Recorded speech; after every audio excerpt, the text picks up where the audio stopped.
Mantap. Pertama, gue minta maaf kalau misalkan banyak wong karena pinggir jalan. Sebenarnya soal ini udah sering banget gue bahas atau sering banget gue obrolin sama teman-teman gue dari dulu hampir 5-6 tahunan lah, dari zaman sekolah SMA, soal pendidikan. Tahun 2021 buat gue sih penting banget ngebahas pendidikan, atau kenapa harus pendidikan dulu. Karena yang kita tahu saat ini pendidikan kita lagi rancu. Pertama dari pendidik, gue rasa sih kebanyakan mungkin banyak yang bingung karena gagap ngadepin situasi yang kayak gini. Terus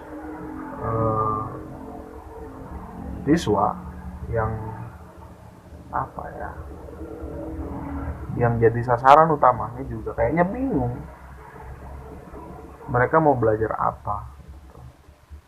Banyak banget kekurangan karena belajar daring atau mungkin secara fasilitas mereka terpenuhi atau gampang karena akses yang mereka dapat gampang dari internet ya, asal punya kuota. Tapi itu pun jadi kendala buat beberapa siswa yang secara finansial orang tuanya nggak mampu gitu, nggak punya HP atau segala macam. Makanya tahun 2021 pendidikan harus punya stimulus baru, terlepas nanti akan masuk seperti biasa.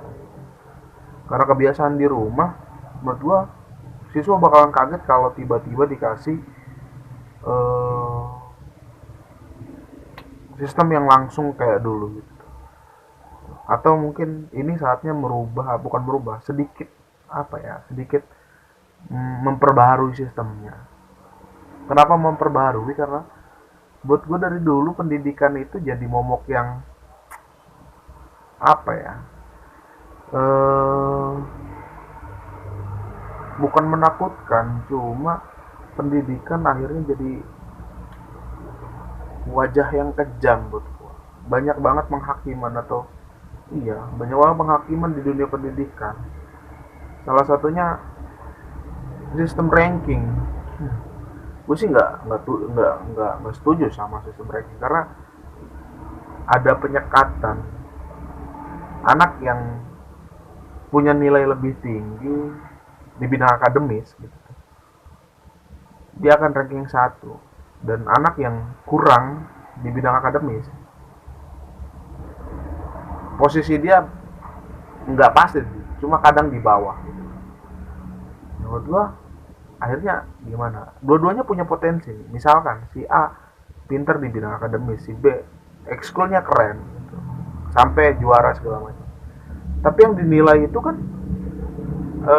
nilai akademis. Oke, ekskul masuk dalam penilaian, tapi itu tidak menunjang nilai akademisnya. Nggak bikin dia ranking 1 juga kalau dia nggak pinter di. Maksud gue di situ tuh perbedaan titik kenapa nggak setuju. Maksudnya gue setiap anak punya potensi, setiap anak punya kemampuan gitu, dan nggak harus tentang soal ini gitu, nggak harus soal matematika atau tentang bahasa Indonesia atau bahasa Inggris atau bahasa Arab atau kimia, fisika, nggak soal itu gitu. Pendidikan itu bukan wajah yang seperti itu seharusnya. Pendidikan itu harus memberikan wajah yang fair gitu. Setiap anak harus bisa mengembangkan dirinya. Setiap anak harus bisa dapat jati dirinya gitu. Bukan lagi dipaksa untuk belajar soal apa yang mereka nggak mau sebenarnya. Maksud gua sebenarnya bukan hanya dalam sistem pendidikan atau pendidiknya gitu. Kadang-kadang dari rumahnya pun sama. Misalkan begini, kalau si anak kurang pinter di bidang matematika, terus dia pinter di bidang bahasa Inggris atau seni gitu, orang tuanya pasti nyuruh dia kursus matematika, bukan bahasa Inggris, bukan seni. Menurut gue itu kesalahan. Kenapa kesalahan? Karena Ya seharusnya dia tuh sukanya ini gitu tuh, lu dukung kemauan dia gitu, lu dukung apa yang jadi minat dia, yang jadi bakat dia, biar dia bisa expert di bidangnya. Karena wajah pendidikannya ini kejam gitu buat gua. Karena wajah pendidikannya kejam, akhirnya si orang tua akan malu ketika anaknya punya nilai kecil di bidang matematika. Padahal sekolah itu bukan soal matematika saja. Gitu. Sekolah itu bukan cuma soal lu bisa pelajaran ini atau lu paham pelajaran ini. Gitu. Lalu sebenarnya tugas guru hari ini apa? Gitu. Sebagai pengajar, guru apa hanya sekedar pengajar? Lalu mendidiknya di mana? Kalau misalkan ada guru, gue pribadi dapat perlakuan ini, gue tuh nggak bisa banget matematika dan nggak mau banget, nggak suka fisika eksak, nggak suka. Dan gue tuh dapat tatapan sinis atau diskriminasikan, ya nggak sih, dulu tuh nggak bisa ini gitu tuh, lu tuh bodoh gitu, secara kasar mungkin gitu. Gue pribadi sih nggak terlalu mempermasalahkan itu, cuma kalau misalkan ada orang lain dengan nggak apa ya, mentalnya nggak kuat, kayaknya lu bakal down. Lu banyak banget guru yang gitu, dan gue pun termasuk orang yang dapat perlakuan seperti itu dari guru. Maksudnya akhirnya aneh, pendidikan kita itu rancu. Ini sering banget gue bahas sama teman-teman yang lain di komunitas gue tuh gerak di komunitas yang banyak banget ngebahas soal pendidikan. Misalkan gue di ABC, memang fokus kita di pendidikan non formal, seni rupa gitu. eh, Musik, apa aja lah, apa yang menjadi minat anak, hobi segala macam itu kita bahas. Walaupun anggotanya nggak banyak, sedikit. Cuma hasil itu bisa kita lihat, bisa kami dapat gitu. Ketika ada teman kita yang suka musik, ayo kita dorong bareng-bareng biar gimana caranya dia jadi di musik. Atau temen yang ini suka lukis, ayo gimana caranya kita patungan beli kanvas segala macam, kita ngelukis. Walaupun cuma dia doang nih yang bisa. Maksud gue kalau ada sistem pendidikan yang saling mendukung kayak gitu, kayaknya banyak anak yang bakalan punya potensi tinggi gitu. Kami yang dari komunitas pun saling mendukung itu, saling saling kalah, karena kami paham apa yang kami mau itu nggak ada di sekolah. Akhirnya kami terus-terusan dukung. Lu suka lukis, ayo kita patungan, kita beli kanvasnya, kita beli catnya. Atau lu suka musik, ayo kita bareng-bareng, kita promosiin bareng-bareng. Menurut gue tuh hal yang baik dilakukan oleh wajah pendidikan kita yang baru nanti, atau di pendidikan anti korupsi. Terus masih sama soal pendidikan, kami mengajarkan nilai-nilai anti korupsi dari mendongeng. Gue sendiri jadi pendongeng akhirnya, nggak cocok banget sebenarnya sama tampang gue yang keren parah gini. Terus gue ngedongeng, nggak, maksudnya gue serem gitu tuh, gue ngedongeng. Tapi gue ngedongeng akhirnya, gue dapat pelajaran baru, gue dapat ilmu baru di sana, di flag. Kita bahas soal pendidikan anti korupsi gimana.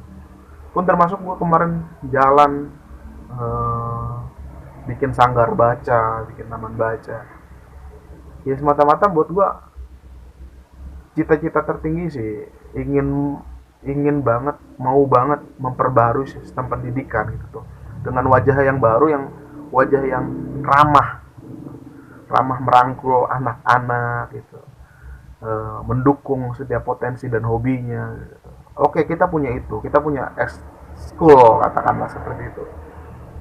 Cuma itu tidak mewakili orang-orang yang tidak, ya kita nggak memungkiri ada orang-orang yang apa namanya ya, katakanlah bandel gitu, dan mereka nggak mau aktif di sekolah gitu. Mereka tahu bagaimana caranya bersekolah gitu tuh, tahu caranya berbuat baik sebenarnya, cuma mereka menolak hal itu. Dan orang-orang yang kayak gitu tuh, itu tuh nggak sedikit, itu tuh banyak. Dan menurut gue perhatiannya harusnya di sana. Tapi sekolah, kebanyakan sekolah, lebih perhatian ke orang-orang yang pinter, rajin. Ya nggak salah juga, itu pun benar. Cuma ada berapa banyak orang yang harusnya lo perhatikan. Itu kan tugasnya gitu tuh. Terus secara mendidik, ya itu balik lagi ke orang tua atau segala macam. Ya, cuma kalau Dilan yang ngomong, guru itu kan digugu dan ditiru. Maksud gue, sejauh ini tindakan guru, nggak tahu sih, tapi zaman gue, tindakan guru ke anak-anak yang bandel itu marah, ngancem, dihukum, dan mereka nggak ngelihat atau nggak nanya sebenarnya mereka itu maunya apa gitu. Nah, anak-anak yang ngerokok atau yang bolos, ya mereka dihukum. Sebenarnya kalau misalkan ada apa ya, ada komunikasi dan guru mau damai sama dirinya gitu tuh, nggak usah ngerasa dilunjak atau iya direndahkan sama murid ketika murid bertindak gitu, atau muridnya harus tahu diri juga karena guru maupun guru juga orang tua kita. So kalau andai kata sedikit saja ada eh, komunikasi dengan anak-anak yang bandel gitu, atau guru BP yang galak, gitu, BK yang galak, atau kesiswaan gitu, atau siapalah gitu tuh. Andai kata ada damai aja, gue rasa anak-anak yang dianggap bandel, mereka punya potensi yang lebih mengembangkan diri. Kita ngelihat orang yang punya pendidikan pun, yang punya kemampuan di bidang akademis, punya kemampuan untuk mengharumkan nama sekolah. Tapi anak yang bandel kenapa tidak dibermanfaatkan? Toh mereka juga kayaknya punya kemampuan. Iya, gitulah. Ini udah lama banget dibahas emang sama gua sama teman-teman yang lain. Karena jadi perhatian dan nggak mau pulang. Gue cerita dulu. Adek gue sendiri masuk sekolah belajar fisika. Pertama kali belajar fisika yang dia bilang, buat gue ngapain harus ngitung kelapa jatuh. Dia gravitasi. Buat dia nggak penting hal itu. Dia ngerasa lebih penting kalau gue bisa bikin sesuatu. Maksud gue kan, kita kan sering banget berteori ya, banyak sekolah itu sering banget ngasih teori tapi nggak pernah praktek gitu. Iya, pelajaran-pelajaran yang begitulah gitu, yang gue rasa sampai sekarang gue belum nemu itu buat apa ya. Gue buat beli KB nggak pakai rumus-rumus matematika atau fisika. Gue nggak merendahkan ilmu itu gitu. Cuma cobalah guru-guru yang kadang apa ya, killer gitu, coba damai sama diri lo sendiri, nggak usah gitu. Atau mungkin generasi gue yang sekarang jadi guru gitu, jangan melakukan itu, jangan melakukan tindakan-tindakan yang seperti itu, jangan pernah merendahkan siswa, karena bagaimanapun banyak potensi yang bisa digali. Lu jadi guru itu tugasnya ngapain gitu, bukannya harusnya gali setiap potensinya gitu. Kalau dia nggak bisa fisika ya udah gitu tuh, nggak usah paksa dia biar bisa. Kalau dia nggak pinter bahasa Inggris ya udah gitu tuh, mungkin emang kemampuannya bukan bahasa Inggris gitu, bahasa Jepang mungkin atau apa gitu tuh. Jangan paksakan untuk melakukan apa yang lu mau gitu. Coba jangan kasih ego lu ke murid gitu. Ya gitu. Ya walaupun dengan hal lain gitu tuh, perhatian pemerintah ke guru juga penting, mensejahterakan guru juga penting banget. Iya, karena guru lebih mulia daripada dokter menurut gua. Kayaknya dokter juga nggak bakal jadi dokter tanpa guru-gurunya. Sejahterakan guru-guru kita, apalagi nasib guru honorer. Waduh, miris gitu melihatnya. Orang yang mendidik yang berhadapan langsung untuk menciptakan generasi yang baik gitu, cuma dapat bagian kecil dari haknya. Maksud gue, guru itu punya hak yang besar gitu, harusnya punya gaji yang besar, dan harusnya wajib sejahtera gitu. Wajib disejahterakan. Makanya gue nggak tahu sih akhirnya gimana, atau banyak juga oknum guru PNS yang malas-malasan ngajarnya. Ya gue pikir jadi saja sejahtera atau bawa mobil segala macam guru-guru, nggak tahu dapat nggak ada SK atau apa ya, nggak ngerti lah. Cuma yang lebih penting kan mensejahterakan guru-guru ini penting, karena guru berhadapan langsung dengan muridnya.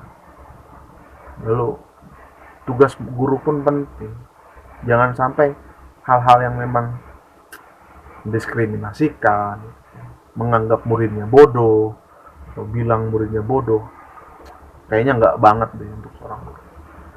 Aja sih. Mudah-mudahan selalu mantap, selalu bisa jadi guru terbaik. Semoga pendidikan kita, wajah pendidikan kita jadi lebih baik.